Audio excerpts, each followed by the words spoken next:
नमस्कार मित्रों, आज आपके सामने मैं यहाँ पर भूगोल विषय के अंतर्गत भारत का भूगोल लेकर आया हूँ। भारत का भूगोल हम यहाँ प्रारंभ करेंगे। अब भूगोल का कोई भी पार्ट, चाहे वो भारत हो, विश्व हो या राजस्थान हो, मैं आपको एक बात जरूर बता दूं यहाँ पर कि आपके पास सबसे पहले भारत का भूगोल पढ़ रहे हैं, मान लीजिए आप भारत का भूगोल पढ़ रहे हैं, तो भारत का एक मानचित्र होना आवश्यक है। मानचित्र के माध्यम से आप पढ़ सकते हैं, जो जो चीज हम पढ़ाएंगे उसको आप वहां पर घर पर रिवीजन कर सकते हैं। तो एक मानचित्र आप ले लीजिए। दो तरह के मानचित्र आते हैं, राजनीतिक व प्राकृतिक। तो आप राजनीतिक मानचित्र ले सकते हैं, उसमें आपको भारत और उसके सभी राज्य देखने को मिल जाएंगे। इसके पश्चात प्राकृतिक जरूरी नहीं है कि आप ले ही सही, या अगर आप मानचित्र के अलावा अगर एटलस ले लें तो बहुत अच्छा होगा। एटलस में ऑक्सफोर्ड स्टूडेंट एटलस अच्छी मिल जाती है, हिंदी में भी और अंग्रेजी में भी। उसमें आपके भारत और विश्व दोनों के मानचित्र आपको मिल जाएंगे। तो इनमें से कोई भी चीज हो तो आपको पढ़ने में आसानी होगी। भूगोल ऐसा विषय है जो मानचित्र के बगैर नहीं चलता। मानचित्र का अध्ययन होना आवश्यक है और वो अध्ययन आपको बैठकर करना होगा, उसमें मेहनत करनी होगी आप। तो आज हम यहाँ पर भारत का भूगोल प्रारंभ करेंगे। देखिए, सबसे पहले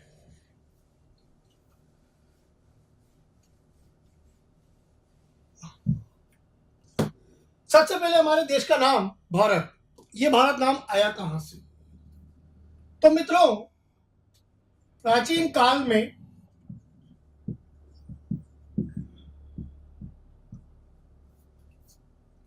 राजा दुष्यंत व शकुंतला के पुत्र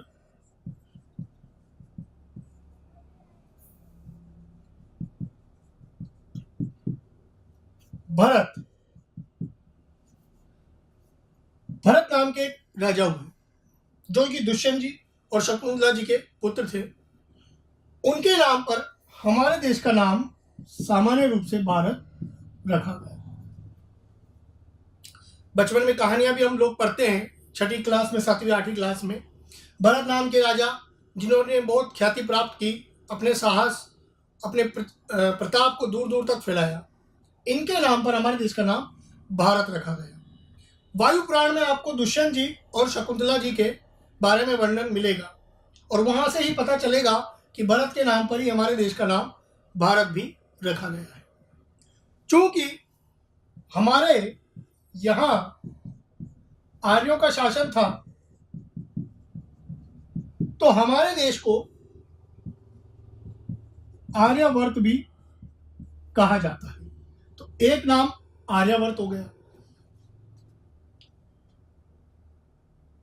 अब हमारे यहां एक नदी बहती है, सिंधु नदी।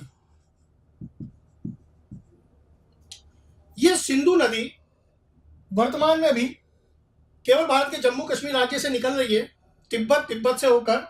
यदि आप जम्मू कश्मीर का मैप देखें तो तिब्बत से होकर एक नदी आती है, जम्मू कश्मीर होकर पाकिस्तान चली जाती है, सिंधु नदी। अब इस सिंधु नदी को मैंने ये समझाने के लिए बनाया था, केवल मैं इसको मिटा देता हूं। सिंधु नदी को ईरान वासी कभी कभी हिंदू नदी कहकर पुकारते थे। इसका मतलब यह नहीं कि यहाँ हिंदू आबादी ज्यादा है इस वजह से, नहीं।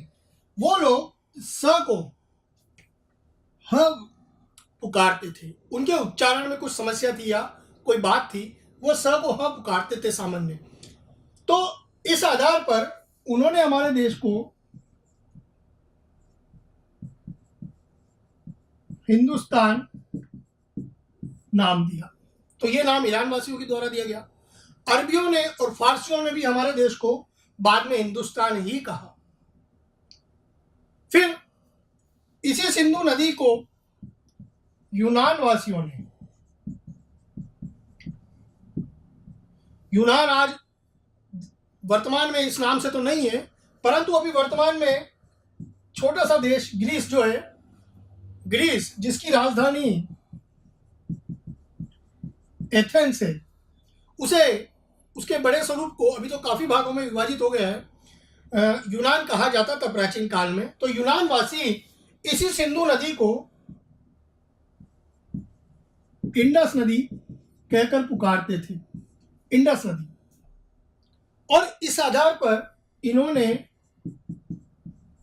हमारे देश को इंडिया नाम दिया। तो ये नाम यूनानी वासियों के द्वारा दिया गया। तो इस तरह कई सारे हमारे देश को अलग अलग लोगों ने नाम दिया गया। अब बात आती है कि इसके अलावा और भी कई नाम थे, जैसे कि आर्यवर्त भी हमें कहा जाता था। और भी कई अलग अलग नाम थे। जैसे अन्य नाम की अगर मैं बात करूं कि प्राचीन काल में अफ्रीका और भारत के जो क्षेत्र आपस में एक जुड़े हुए थे, स्थल भाग आपस में जुड़े हुए थे, तो उसे जम्बूद्वीप भी कहा जाता था। इसी जम्बूद्वीप का दक्षिणी भाग जो है भारत का भूभाग है।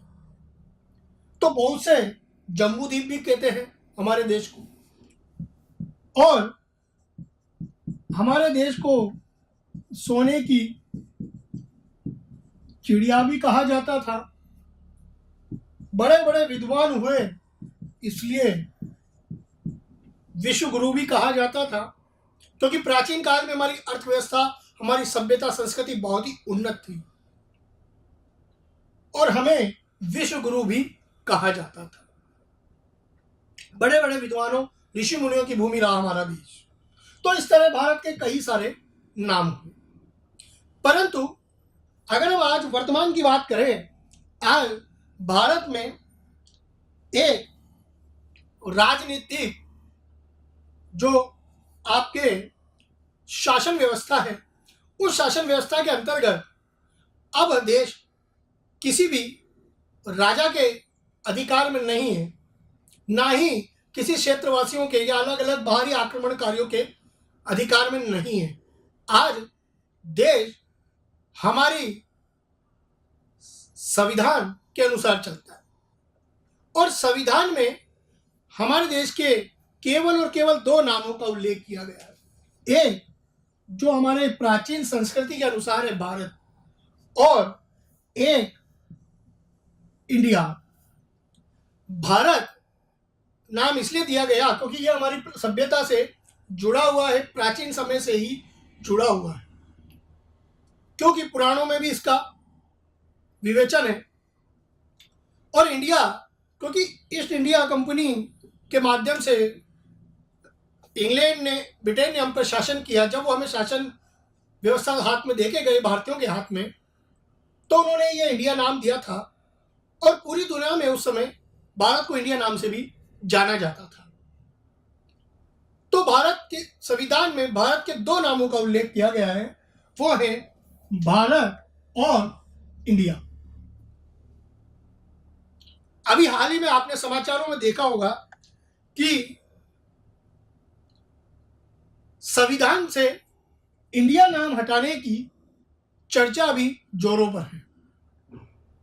इसके लिए सुप्रीम कोर्ट तक कुछ लोग गए हैं। वो चाहते हैं कि केवल हमारे देश का नाम भारत ही रहे। तो ये चीज आपने अभी समाचार पत्रों में कुछ ही दिनों पहले देखने को मिली होगी, आपको कई न्यूज चैनलों में भी आपको देखने को मिली होगी। वो एक अलग चर्चा का विषय।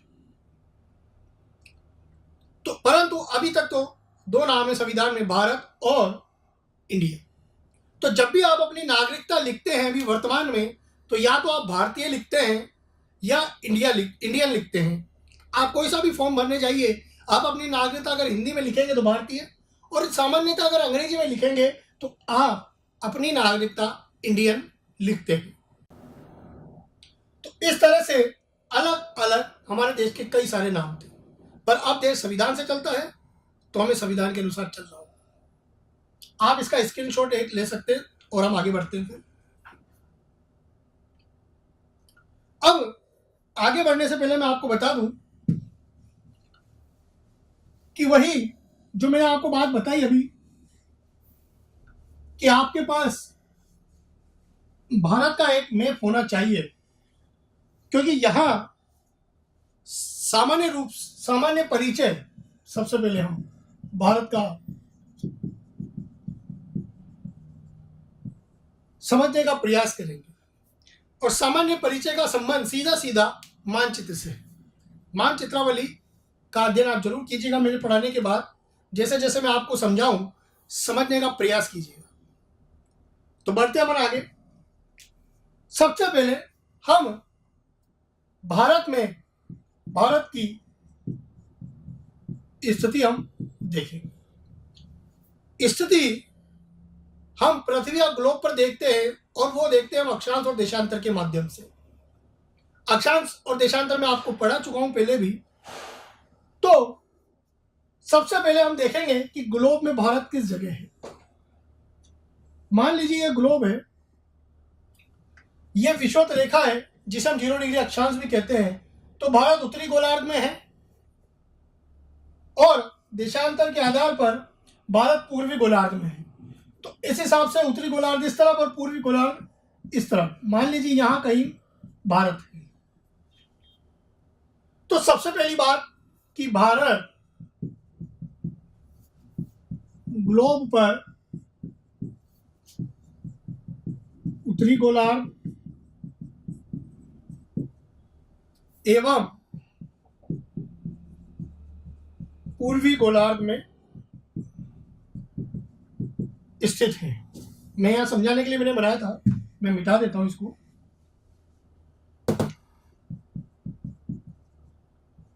स्थित है। तो जो अक्षांश होंगे वो उत्तरी गोलार्ध के होंगे, और जो देशांतर होंगे वो पूर्वी गोलार्ध के होंगे। अक्षांश हम सामान्यतः विषुवत रेखा से देखते हैं, और देशांतर हम सामान्यतः ग्रीनविच रेखा से हम देखते हैं। तो ये बात आपको समझ में आई होगी कि भारत ग्लोब पर उत्तरी व पूर्वी गोलार्ध में स्थित है। ये लाइन आप नोट कर लीजिएगा, मैं इसको मिटाता हूं। फिर अब हम देखेंगे कि अक्षांश और देशांतर क्या है भारत के।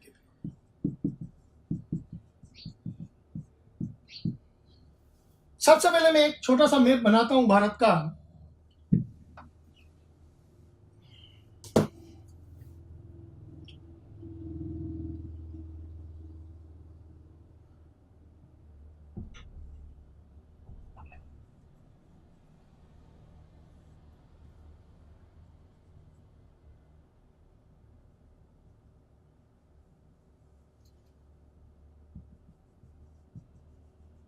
आपने भारत का मानचित्र देखा होगा। सामान्यतः मानचित्र कुछ इस प्रकार का है भारत का। यहां केवल मैंने आउटलाइन एक मैप बनाया है समझने के हिसाब से। भारत उत्तरी गोलार्ध में स्थित है, तो इसके अक्षांश यहां से और यहां तक प्रारंभ हो सकते हैं, और देशांतर के आधार पर भारत पूर्वी गोलार्ध में है, तो इसके देशांतर इस जगह से और यहां तक हो सकते हैं। अब किन अक्षांश और किन देशांतरों के बीच में? सबसे पहले अगर हम विषुवत रेखा के उत्तर में चलें तो हम यहां पहुंचेंगे, जो होता है 8 डिग्री 4 मिनट उत्तर। यहां से भारत प्रारंभ होता है, और इस जगह 37 डिग्री 6 मिनट उत्तर तक हमें भारत देखने को मिलता है।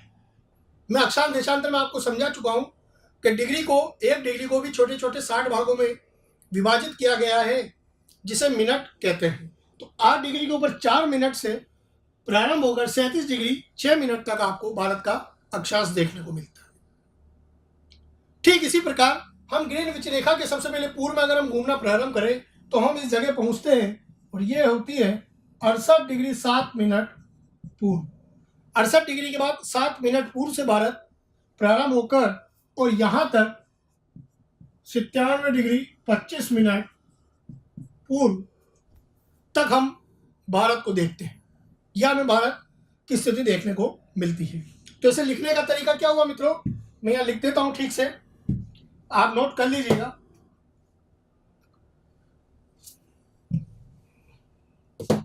स्थिति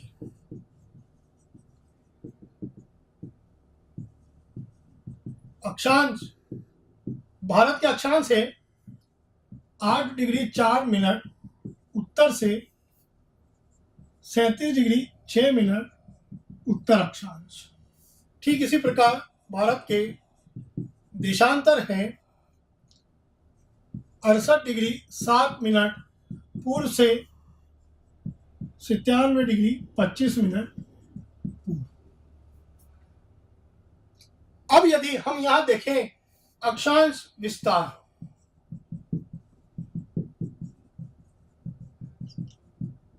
तो अक्षांश विस्तार देखें हम तो कितना हो रहा है, हम इसमें से ये माइनस करेंगे तो कुल अक्षांश विस्तार आ जाएगा भारत का। 6 में से 4 गए 2 मिनट और 37 में से 8 गए 29 डिग्री, तो 29 डिग्री 2 मिनट का तो अक्षांश विस्तार है भारत का। ठीक इसी प्रकार देशांतर विस्तार भारत का, इसमें से ये माइनस करेंगे 25 में 7 मिनट घटाने पर 18 मिनट, 97 डिग्री में से 68 डिग्री घटाने पर 29 डिग्री 18 मिनट का देशांतर विस्तार है भारत का। आशा है आपको ये बात समझ में आई होगी। इसे आप चाहें तो एक बार स्क्रीनशॉट ले सकते हैं। अब सूर्य के सापेक्ष हम देखें तो सूर्य आप जानते हैं सबसे पहले पूर्व दिशा की ओर उदय होता है, तो सबसे पहले सूर्य यहां उदय होगा और यहां भारत का राज्य अरुणाचल प्रदेश, और सबसे बाद में उदय होता है गुजरात और राजस्थान में। तो यदि आपसे पूछा जाए कि भारत में सबसे पहले सूर्योदय किस राज्य में होता है, तो अरुणाचल में, और सबसे बाद में गुजरात और राजस्थान में, यह आपको पता होना चाहिए। तो सूर्य के सापेक्ष भी स्थिति देखी जा सकती है। मैं यहां लिख देता हूं, भारत में सबसे पहले सूर्योदय होता है अरुणाचल प्रदेश में।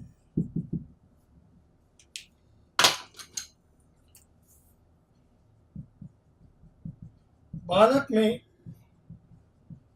सबसे बाद में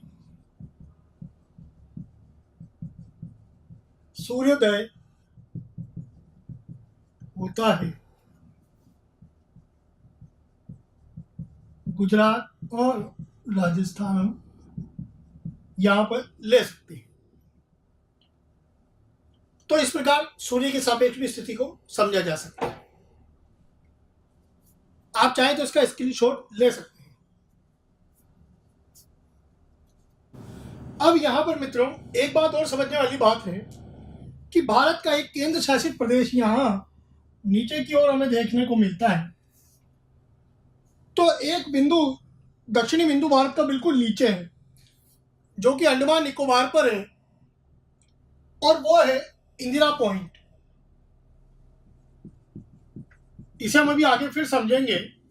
इंदिरा पॉइंट जो कि अंडमान निकोबार में बिल्कुल दक्षिण में है, वो भारत का दक्षिणतम बिंदु है। तो दक्षिणतम बिंदु, साउथ ईस्ट जो बिंदु है, पॉइंट है, वहां से भी भारत का अक्षांश लिया जा सकता है, जिसका अक्षांश है 6 डिग्री 45 मिनट उत्तर। तो परीक्षा में ऑप्शन 6 डिग्री 45 मिनट से 37 डिग्री 6 भी हो सकता है। तो यदि पूछा जाए कि संपूर्ण भारत का अक्षांश, मुख्य भूमि का तो ये हो गया अक्षांश, लेकिन संपूर्ण भारत का यदि पूछ लिया जाए, संपूर्ण भारत का अक्षांश 6 डिग्री 45 से 37 डिग्री 6 उत्तर भी हो सकता है। इस बात को ध्यान दीजिएगा। अब इसके बाद हम भारत का विस्तार समझने का प्रयास करेंगे।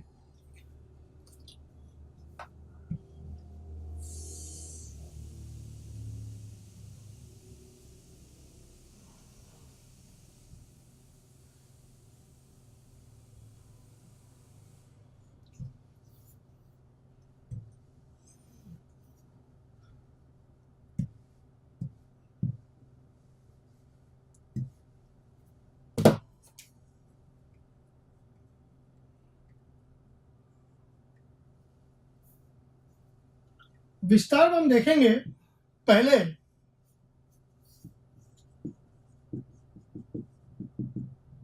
अक्षांश और देशांतर तो ग्लोब पर या पृथ्वी पर देखे जाते हैं। अब हम वास्तविक धरातल की बात करेंगे। तो देखिए आप कि विस्तार, इस धरातल का विस्तार कितना है, यह हम समझने का प्रयास करेंगे। तो सबसे पहले हम देखेंगे कि भारत का उत्तरी बिंदु, जो कि इस जगह पर विद्यमान है, इंदिरा कोल। कोल यानी होता है दर्रा। पर्वतों पे तंग रास्तों को दर्रे कहा जाता है। कॉल, इंग्लिश में कॉल कहा जाता है, जो कि है इंदिरा कॉल। इंदिरा कॉल वर्तमान में लद्दाख क्षेत्र में आ रहा है, क्योंकि जम्मू कश्मीर का 2 केंद्र शासित भागों में विभाजित किया गया है, वो लद्दाख वाले क्षेत्र में आ रहा है। ठीक इसी प्रकार भारत का दक्षिणी मुख्य भूमि पर, इस जगह पर कन्याकुमारी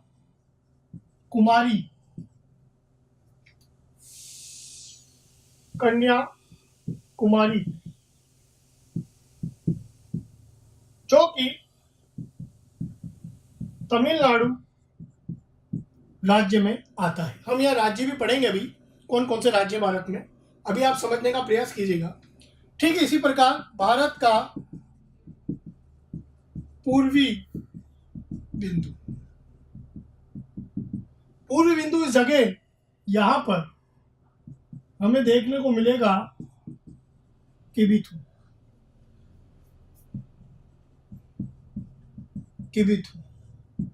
और किबिथु है अरुणाचल प्रदेश।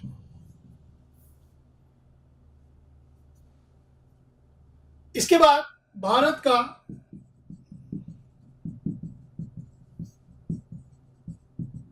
पश्चिमी बिंदु, जो कि इस जगह होगा गुजरात में, यह है गोर मोती या गोरमोता।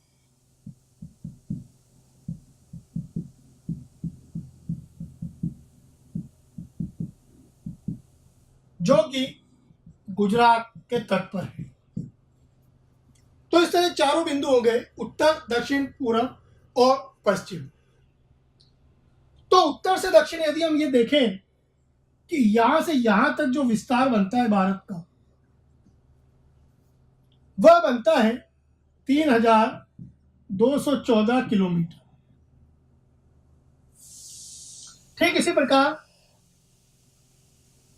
पूरब से पश्चिम तक ये जो विस्तार है, ये बनता है 2933 किलोमीटर। 2933 किलोमीटर। उत्तर दक्षिण विस्तार 3214 किलोमीटर, पूर्व पश्चिम विस्तार 2933 किलोमीटर। तो मैं यहां लिखूंगा, आप ये 4 बिंदु चाहे तो लिख सकते हैं या शॉर्ट ले सकते हैं। तो मैं यहां ऊपर आपको लिखकर बताता हूं फिर।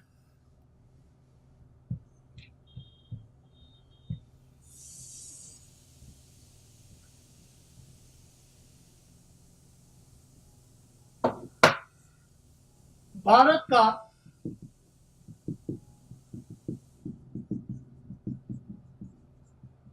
उत्तरी बिंदु से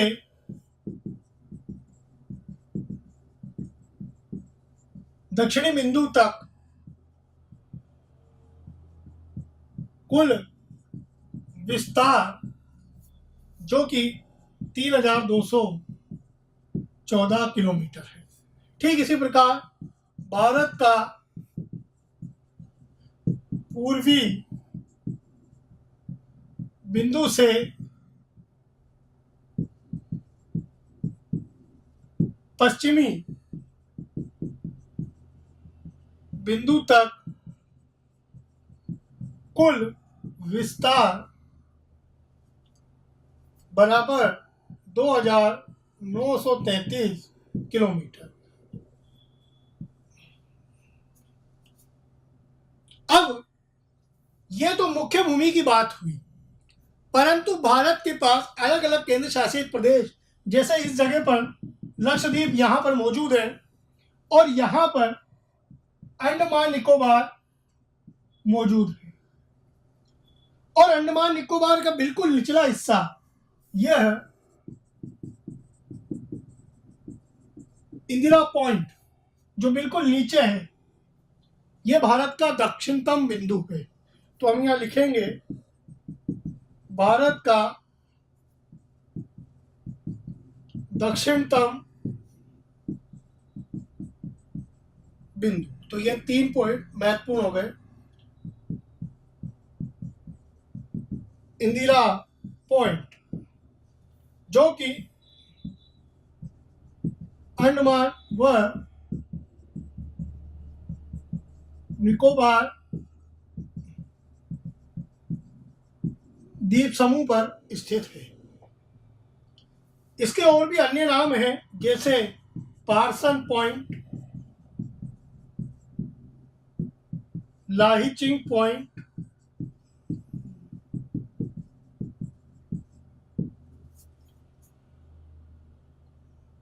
और भी इसके अन्य नाम हैं इंदिरा पॉइंट के।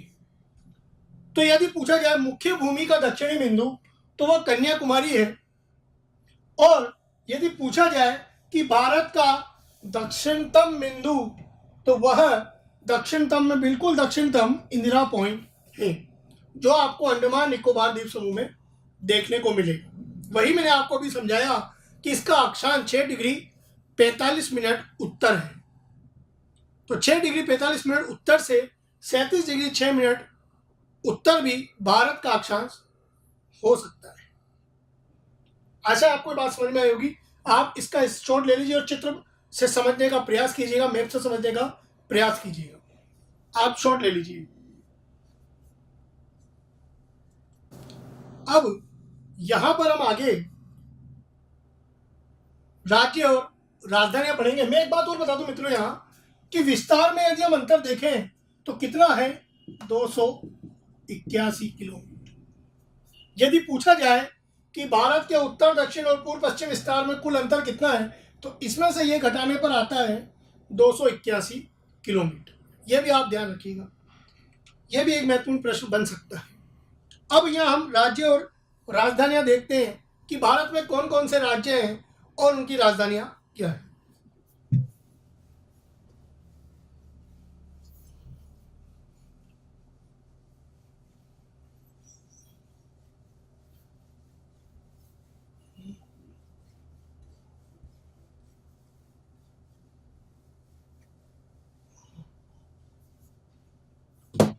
सबसे पहले मैं फिर बनाता हूं आपके लिए।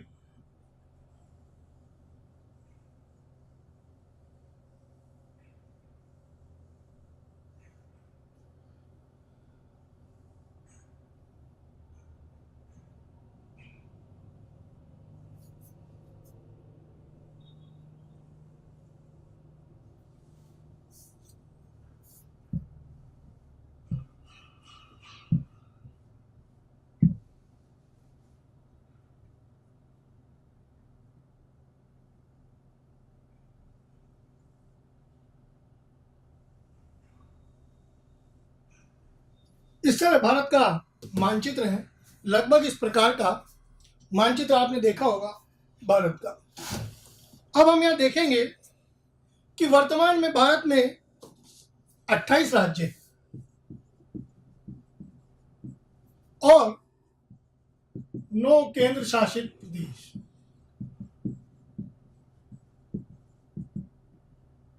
अट्ठाईस तो राज्य और 9 केंद्र शासित प्रदेश।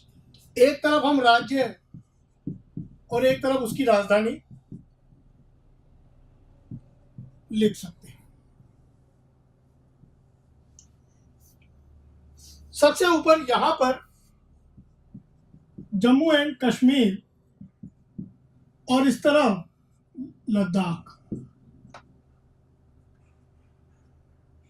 लद्दाख राज्य इस तरफ है और यहां पर जम्मू कश्मीर राज्य है। तो जम्मू कश्मीर जिसकी राजधानी श्रीनगर ही होगी और लद्दाख जिसकी राजधानी लेह है संभावित। यदि आपके पास नया मानचित्र हो तो हो सकता है उसमें आ गया हो, वरना लेह ही प्रमुख नगर है तो वो राजधानी उसकी हो सकता है। इसके बाद जम्मू कश्मीर के नीचे हिमाचल प्रदेश।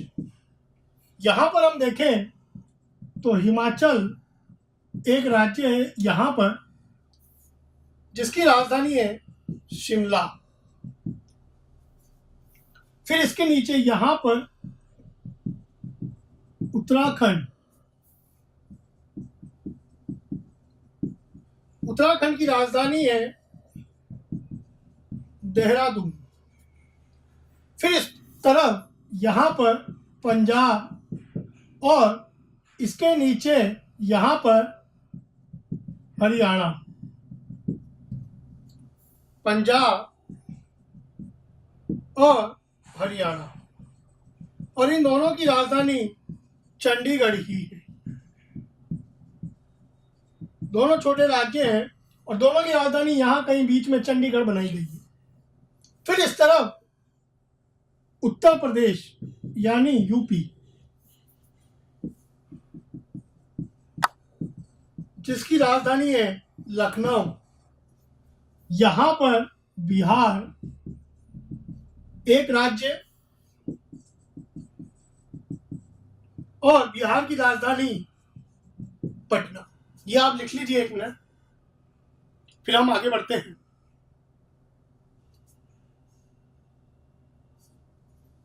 आगे देखिए, मैं ये मिटा रहा हूं।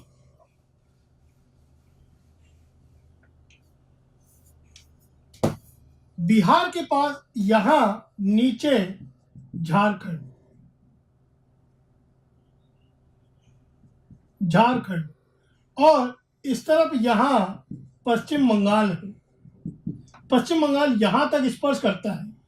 यह ऊपर वाला राज्य सिक्किम। पश्चिम बंगाल और ये सिक्किम। तो झारखंड जिसकी राजधानी रांची है,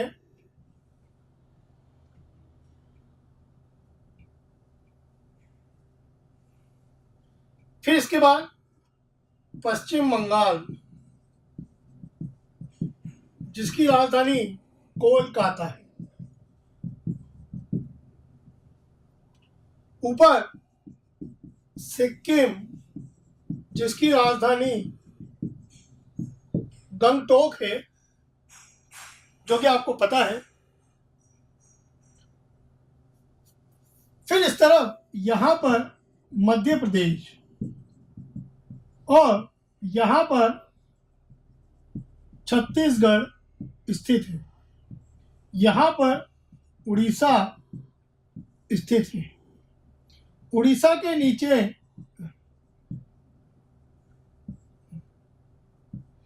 आंध्र प्रदेश, यहां पर तेलंगाना राज्य, इस तरफ राजस्थान और यह गुजरात राज्य है। तो मध्य प्रदेश जिसकी राजधानी भोपाल, छत्तीसगढ़ जिसकी राजधानी रायपुर, उड़ीसा जिसकी राजधानी भुवनेश्वर। आंध्र प्रदेश जिसकी राजधानी वर्तमान में हैदराबाद है और अमरावती प्रस्तावित है, क्योंकि बाद में अमरावती को राजधानी बनाना होगा, क्योंकि हैदराबाद तेलंगाना में आता है। तो 10 वर्षों बाद अमरावती को राजधानी प्रस्तावित किया गया है और तेलंगाना जिसकी राजधानी हैदराबाद है और हैदराबाद ही रहेगी। आप इसको लिख लीजिए जल्दी से, हम आगे बढ़ते हैं। फिर अब आगे हम देखते हैं और भी राज्य। इस तरफ यहां पर महाराष्ट्र, नीचे छोटा राज्य गोवा, यहां पर कर्नाटक है, नीचे केरल और इस तरफ तमिलनाडु मौजूद। तो यहां पर हम राज्य और राजधानी लिखेंगे। महाराष्ट्र जिसकी राजधानी मुंबई, गोवा जिसकी राजधानी है पणजी, कर्नाटक जिसकी राजधानी है बंगलुरु, केरल जिसकी राजधानी है तिरुवनंतपुरम और तमिलनाडु जिसकी राजधानी है चेन्नई। तो ये सब चीजें यहां मौजूद है। अब इसके बाद पूर्वोत्तर के अलग अलग राज्य हैं 7, वो भी हम यहां देखते हैं। इन 7 राज्यों की संस्कृति मिलती जुलती है, इन्हें 7 बहनें भी कहा जाता है। आप ये लिख लीजिए जल्दी से। इसके बाद देखिए 7 राज्य या 7 बहनें, 7 सिस्टर्स।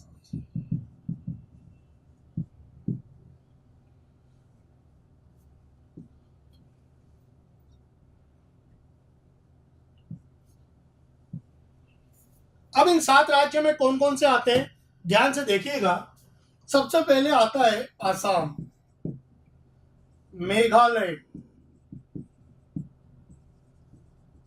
अरुणाचल प्रदेश,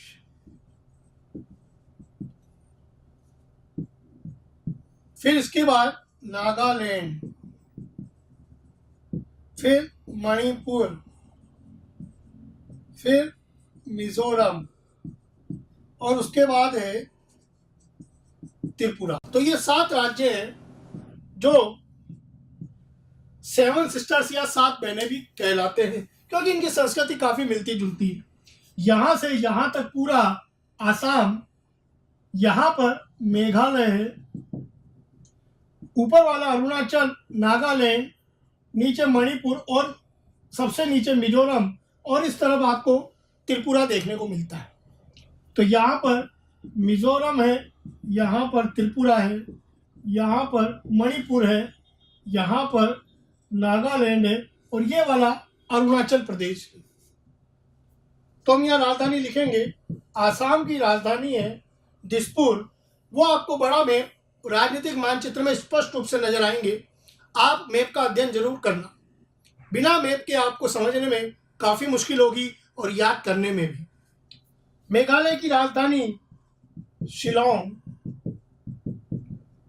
अरुणाचल प्रदेश की राजधानी है ईटानगर, नागालैंड की राजधानी है कोहिमा, मणिपुर की राजधानी है इम्फॉल, मिजोरम की आइजोल और त्रिपुरा की है अगरतला। इस तरह ये 7 राज्य जो कि 7 बहनें कहलाते हैं। आप फटाफट इसको लिख लीजिए। अब हम बात करते हैं केंद्र शासित प्रदेश। दो तो हमने यहाँ लिख लिए थे, जम्मू कश्मीर और लद्दाख। इसके अतिरिक्त जो केंद्र शासित प्रदेश हम देख लेते हैं एक बार और, कौन कौन से केंद्र शासित प्रदेश अभी स्थित है।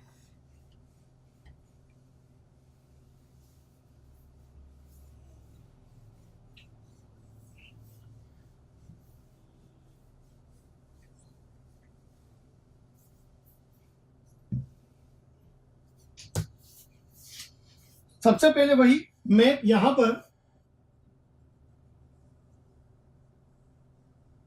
मैं छोटा मैप बनाऊंगा।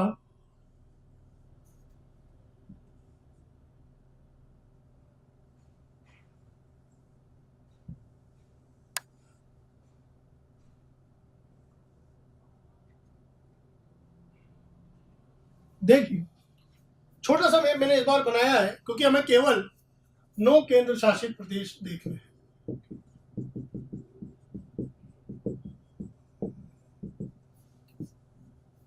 एक तो है जम्मू कश्मीर और एक लद्दाख।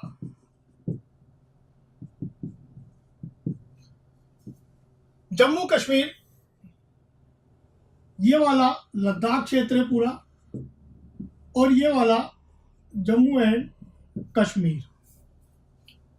तो जम्मू कश्मीर और लद्दाख की मैं बता चुका हूं, श्रीनगर राजधानी होगी और लद्दाख की लेह। फिर आता है नीचे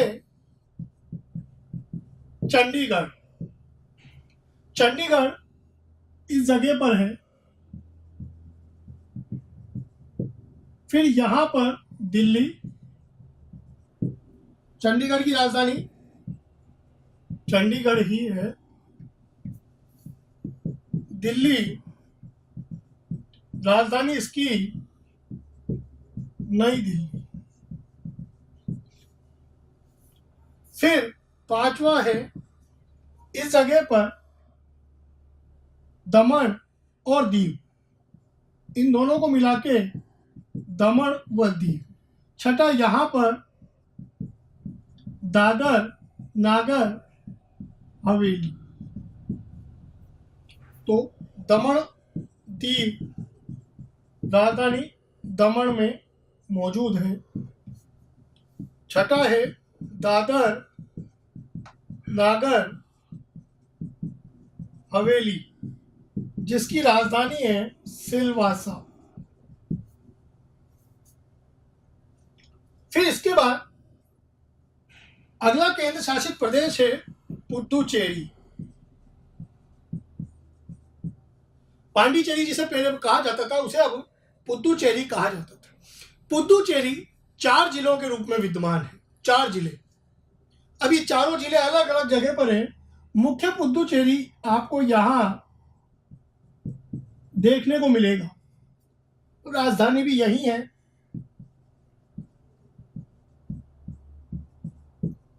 अब इसके अलग अलग जिले हैं।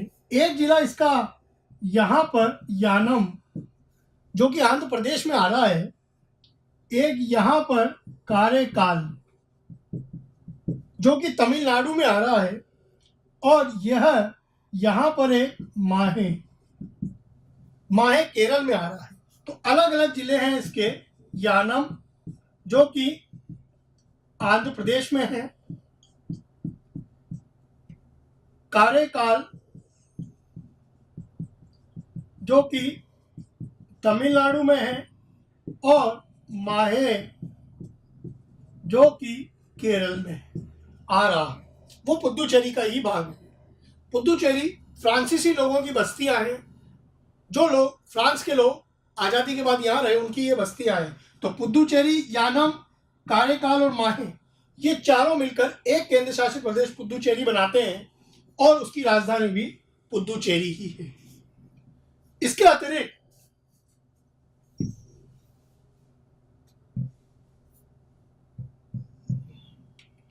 यहां पर एक केंद्र शासित प्रदेश है लक्षद्वीप।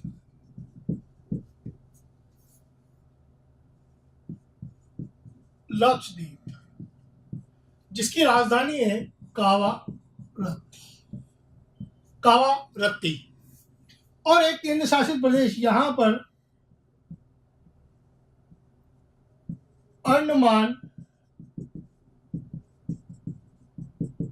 निकोबार द्वीप समूह।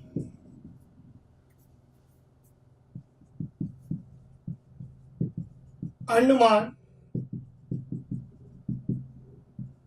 निकोबार द्वीप समूह, जिसकी राजधानी है पोर्ट ब्लेयर। तो इस तरह से 9 केंद्र शासित प्रदेश भारत में भी मौजूद है। आशा है आपको बात समझ में आई होगी। यदि आप मानचित्र पढ़ेंगे तो आपको ये सब चीजें वहां देखने को मिलेगी। आप इसका स्क्रीनशॉट ले सकते हैं और चित्र भी चाहें तो बना सकते हैं अलग से। अब हम इसके आगे अगले वीडियो में आपके सामने उपस्थित होंगे। तब तक के लिए आप देखिएगा, वीडियो को लाइक कीजिएगा, कुछ बात समझ में ना आए तो कमेंट जरूर कीजिएगा और सब्सक्राइब करना न भूलें। धन्यवाद।